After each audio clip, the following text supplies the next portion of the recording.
বঙ্গভূমি news, মানুষের সাথে, মানুষের পাশে।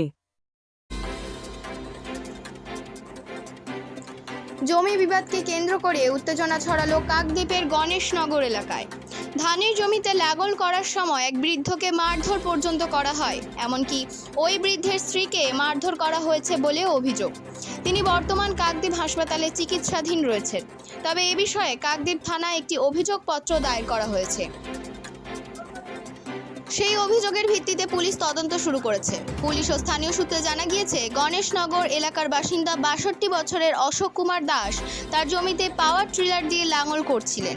ঠিক সেই সময়ই হঠাৎই নারায়ণ দাস, জয়দেব দাস ও রণজিৎ দাস তিনজন মিলে লাঠি ও রড নিয়ে তাদের উপর আক্রমণ করেন। অকথ্য ভাষায় তাদের গালিগালাজ করেন। প্রতিবাদ করলে অশোকবাবুর পরিবারকে মারধর করা হয় বলে অভিযোগ।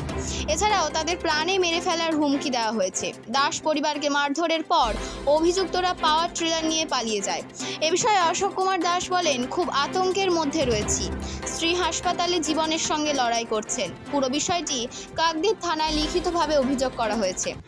গণেশনগর মৌজায় আমার 4 বিঘার মতো জায়গা একটা প্লট ছিল।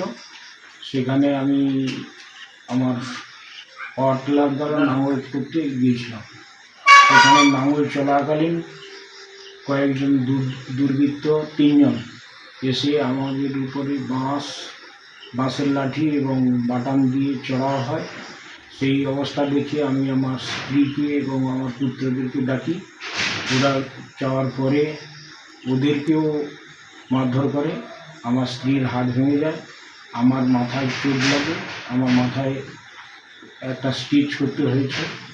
এখনো পর্যন্ত আমার স্ত্রী কাকদ্বীপ হসপিটালে মৃত্যুর সঙ্গে পাঞ্জা লড়ছে। হাতটা ভেঙে গেছে, হাতের হাড়ের অপারেশন করতে হবে, সেই জন্য হসপিটালে আছে। ওরা 3 জন ছিল। দুর্গানগর গ্রামের 2 জন বাপ ছেলে, নারায়ণ দাস আর রণজিৎ দাস, আর নারায়ণপুর গ্রামের একজন, তার নাম হচ্ছে ওই জয়দেব দাস, পিতা কানাই। ওরা এসে এই রকম অত্যাচার করেছেন। আরও কি এখন আমরা আতঙ্কের মধ্যে আছি। আমাদের যে পাওয়ার টিলারটা নিয়ে গেছে এখনও পর্যন্ত পাইনি। থানায় জানিয়েছি, থানা কোনো সুরাহা ব্যবস্থা নেয়নি। যার জন্য আমরা সুবিচার চাই, যাতে আমার পাওয়ার টিলারটা ফেরত পাই এবং চাষাবাদ করতে পারি। কাকদ্বীপ থেকে বঙ্গভূমি নিউজ টিম।